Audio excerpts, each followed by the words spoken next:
everyone.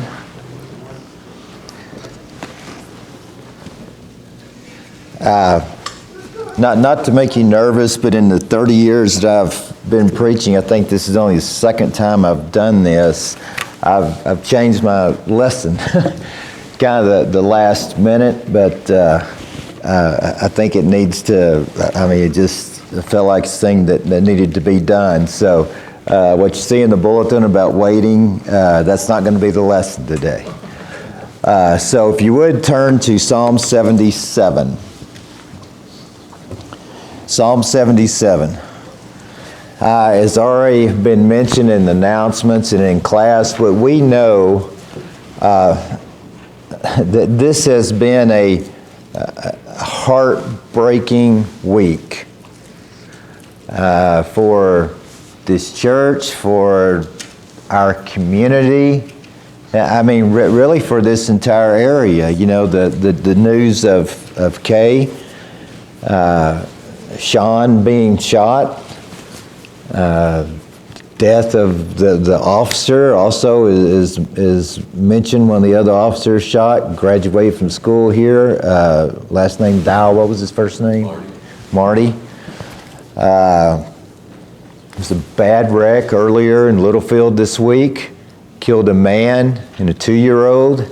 And then within a matter of like 30 minutes on Friday, Deanne called me. She saw another wreck at the exact same spot where those people were killed in Littlefield. There was a bad wreck Friday morning in Amherst. Car rolled several times. And then I heard about Crystal Tiller's brother, Mr. Cantrell, passing away. And then to go along with that, everyone else's just daily issues. But from there's times in life from a human viewpoint, life makes no sense.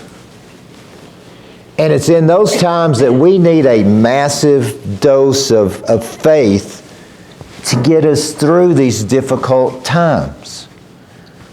Now, having faith does not mean that we have all the answers. Faith means walking with certainty with God when we have no certainty in our circumstances. And really the challenge is keeping our faith when our hearts are broken. And there's just so many questions that come to mind. How do we handle life when God makes no sense? God, where are you in all of this? And how many times have we questioned why life just isn't turning out like we thought? We've all wrestled with those troubling questions and many more. But what we want to do this morning, we want to look at a man who faced all of these tests and ask all these questions. And he's maybe a very unlikely man that we don't think about a lot, but he is one of God's faithful Old Testament servants, and his name is Asaph. In 1 Chronicles 6:39, it says that Asaph was David's music director. Today we'd say he's Wayne. He's Drew, the song leaders. And Asaph wrote Psalm 50 and also Psalm 73 through 83. 73 is probably his most famous that people look at so much. But there's one thing that we appreciate about the Psalms of Asaph is that he is straightforward and he is honest. He writes down his emotions while dealing with his problems and reading about his situations and the way he feels at times helps us to relate to those feelings that we have. Now, I want to be real clear about this. He complained and he questioned God a lot. If you don't believe me, go read Psalm 73 through 83 this week and you'll find that out. And the thing is this, God allowed it. God allowed the questions, the doubting that we all have when life does not make sense. And Psalm 77 deals with the Lord's apparent rejection, really, of His people. I mean, Asaph was suffering and wrestling with the meaning of the terrible events that he was witnessing happening to God's people. I mean, kind of like what we've gone through this last week. You look around, it just seems everywhere. I was talking to Kim and Sam Billingsley. They were on their way to the mountains of Friday, and Kim was like, there's some kind of cloud hanging over our area. And it seems that way, doesn't it? And Asaph, there's this apparent gap between what he believed and what he felt. And anyone who's endured life's trials, endured suffering, endured emotional pain, or endured just any of life's difficulties can relate to these words of Asaph. And in this psalm, he's going to describe how he moves from that deep disappointment and despair to confidence that the Lord's going to take care of His people. And what I want us to see this morning is this. Asaph teaches us how to believe God is good when life is not. If you don't get anything else out of this lesson, that's what I want us to see. God is still good when life is not. There's this darkness of despair that you see in really the first 9 verses. Let me read the first few verses. My voice rises to God. I cry aloud. My voice rises to God. He'll hear me. In the day of my trouble, I sought the Lord. In the night, my hand was stretched out without weariness. My soul refused to be comforted. When I remember God, then I'm disturbed. When I sigh, then my spirit grows faint. And then we see the word Selah. This is one of the psalms that, and it's very common of Asaph's psalms to have that word Selah. You remember when we studied the psalms, what does Selah mean? Pause. Pause, take a step back, and reflect on what's happening. Now, the first 9 verses, we see first couple of verses, he's unable to sleep, so he begins by praying. And then he's going to remove into remembering, and finally he's going to be doing a lot of questioning. And that's a typical psalm of Asaph that seems to just be intermingled with faith and doubt. And you read one verse and you think, man, this guy's a great man of faith. And then you read the next verse and you think, man, look at all the doubt he's having. And then all of a sudden I think, oh, that sounds like me. In times of crisis and pain, here's what I want us to know, and what Asaph teaches us more than anything. Prayer is a response. Prayer. Asaph just reaches out his hands in the darkness and he cries out to God. If you have the Message version, in verse 2 it says this, my life was an open wound that wouldn't heal. And the last phrase notice the last phrase of verse 2 there. He says, my soul refused to be comforted. And doesn't that describe the nature of suffering? How many times have we told someone in just such troubling circumstances, I wish there were words that I could say that could help you? And that's what he's saying. You know what? There are times in life, there's sufferings that we go through that, words cannot help. But here's what I want us to know. Days of trouble must be days of prayer. Pray hardest when it's hardest to pray. Pray hardest when it's hardest to pray. I mean, think about this. Asaph was one of God's faithful servants who led people in worship in the temple. And yet, he's at a point in his life right here where he doesn't even have any comfort in his own heart. I mean, that word in verse 2, trouble, means a tight spot. I mean, it's the idea that he was in that rock and hard place, and we can see, as we'll keep reading here in a minute, that he's beginning to question even the goodness and grace of God. But when he remembered the Lord and he pondered that matter there in verse 3, he says, I groaned. Some versions may say sighed. Because it felt like, now that's the key phrase here, it felt like the Lord had abandoned him. And I know every one of us at some time in life have felt that way. I mean, there are moments in our lives when God and His ways just make absolutely no sense. I mean, how many times have we've exhausted ourselves in prayer, and the only thing left to do is sigh, to groan. But in those times, I want us to remember Romans 8:26. You remember what Paul says about the Holy Spirit? Turn over there real quick if you want, then we'll turn right back here to Psalms. But Romans 8:26. In the same way, the Spirit also helps our weakness.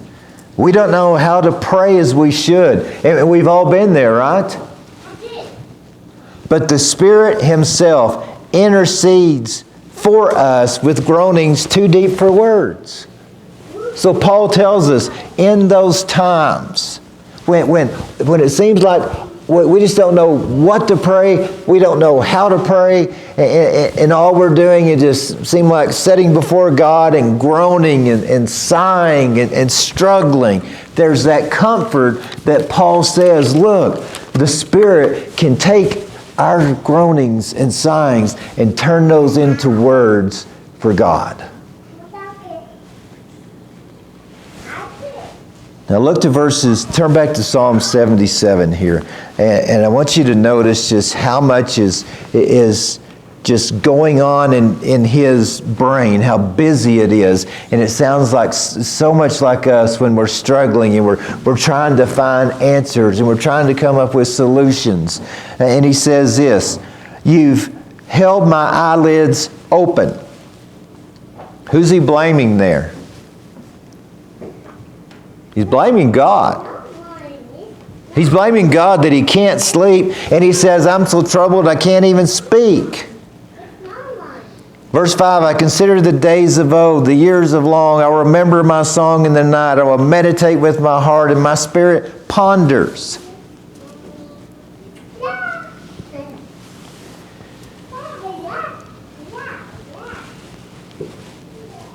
Yeah, I guess today we would probably say our mind's running, but what do we say, 90 to nothing?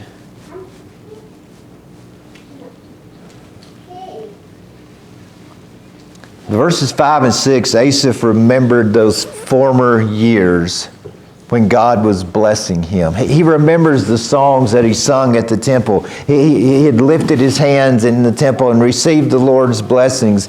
But now he says, I'm lifting my hands, and he says, I'm receiving nothing. Now, verses 7 through 9, Asaph records the feelings of every person in the middle of difficulty.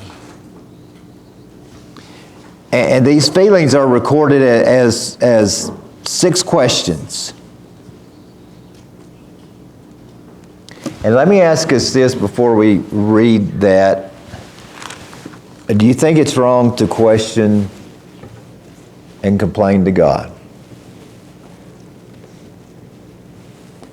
Turn back a few pages for just a minute, Psalm 55. And I want to encourage you, we don't, because of time, can look at this entire psalm either. But look in verses 16 and 17.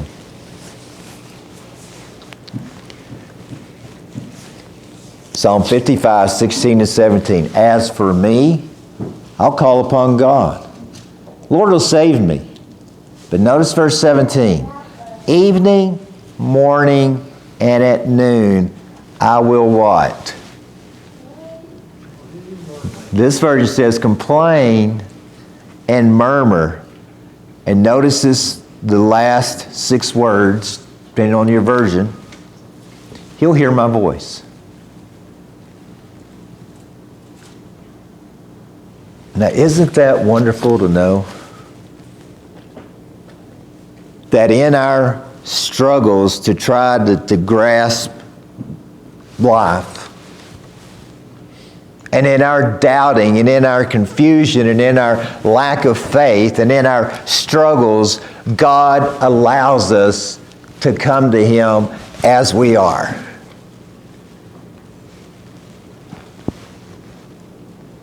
And that's why He goes on in verse 22, the verse that we know well there in Psalm 55, cast your burdens on the Lord and He'll sustain you.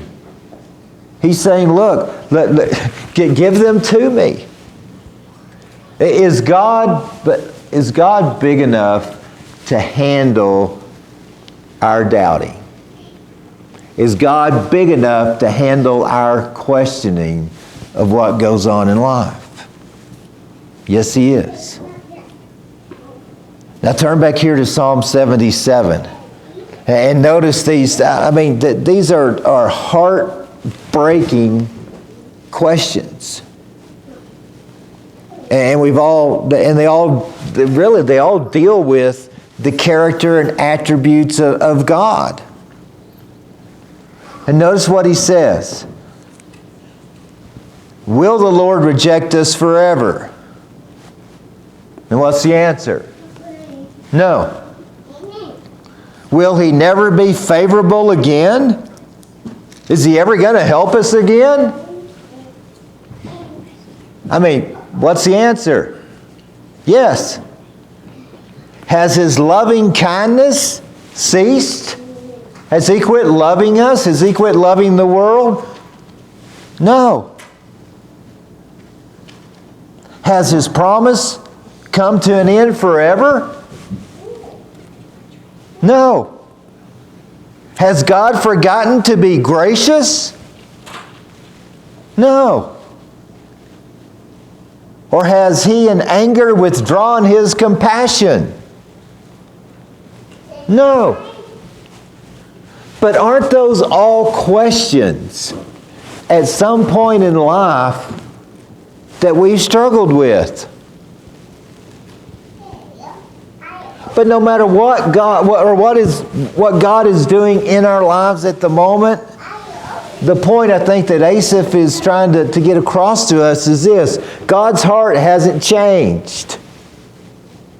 God's character hasn't changed, even if our circumstances have. Circumstances may appear to have wrecked our lives, but God is not helpless among the ruins. Now look down to verses 10 through 12.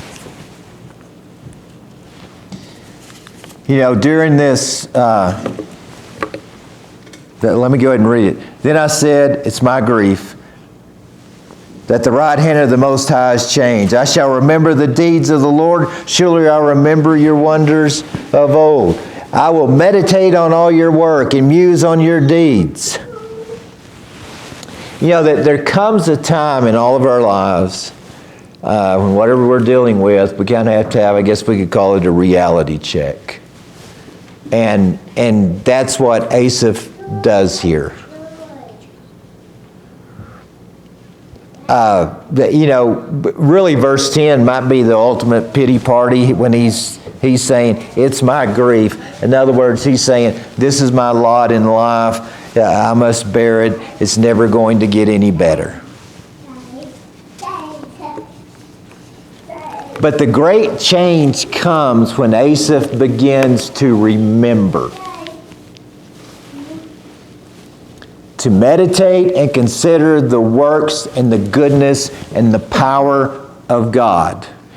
And we've talked about this 1,000 times, but our life tends in the direction of our dominant thoughts.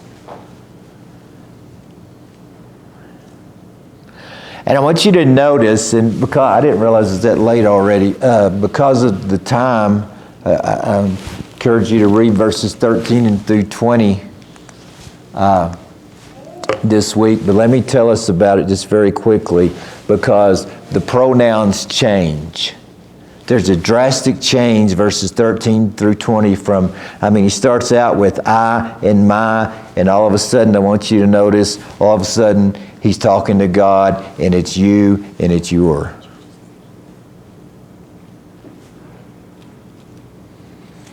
His circumstances did not change. But he did. He moves out of those shadows of doubt into the light of just this confidence in the Lord.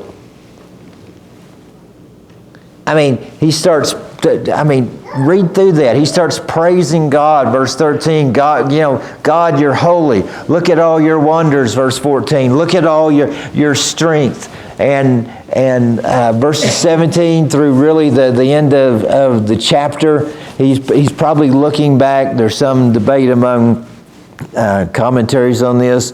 He could be looking at creation. He could be looking at the Exodus that happens. But the point in all of it is this: God saw them through.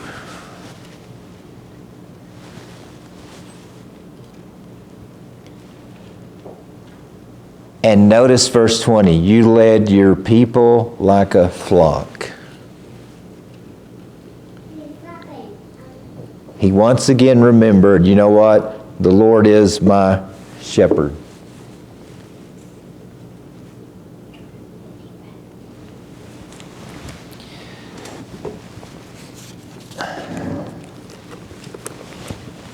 Turn just real quickly, Psalm 6. And I want us to know something. More than a third of the Psalms, that they are prayers or songs of people in pain.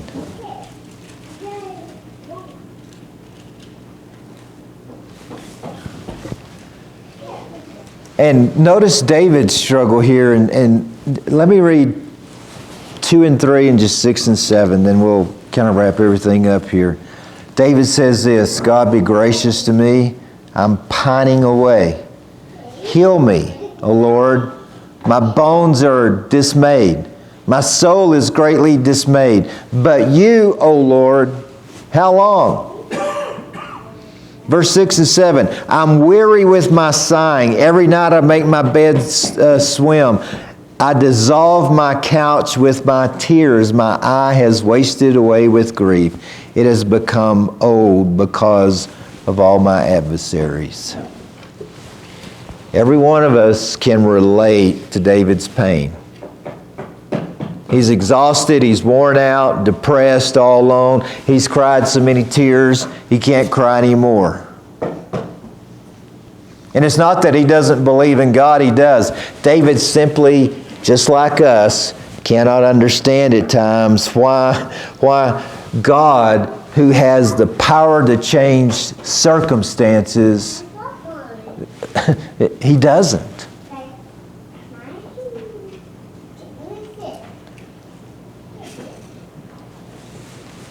But one thing we learn from David, one thing we learn from Asaph, is that they kept praying. They stayed in contact with God when life didn't make sense.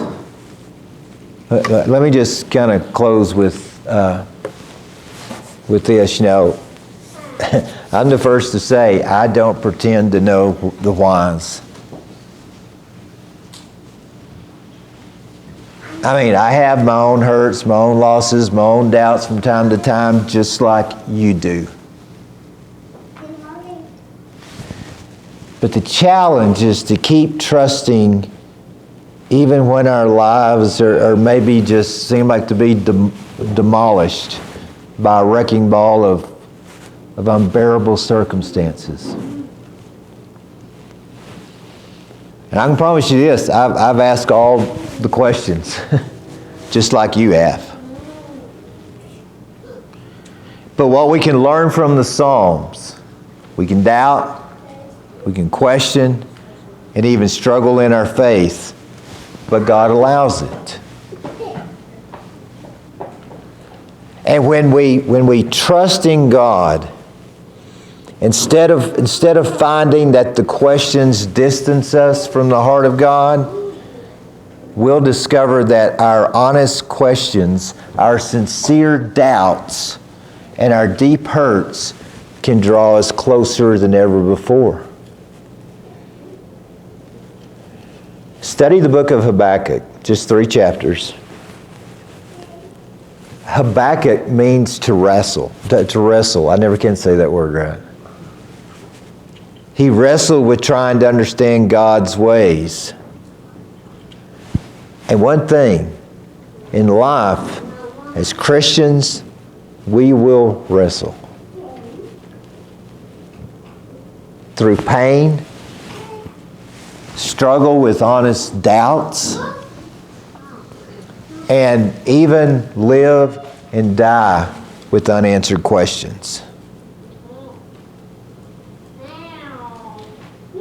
Faith isn't faith until it's all we have to hold on to. When we don't have anything else to grasp at times, we've got to continue to reach toward God. And you know what? If we're holding by a thread, make sure it's the thread of the Lord's garment. Hope in the dark.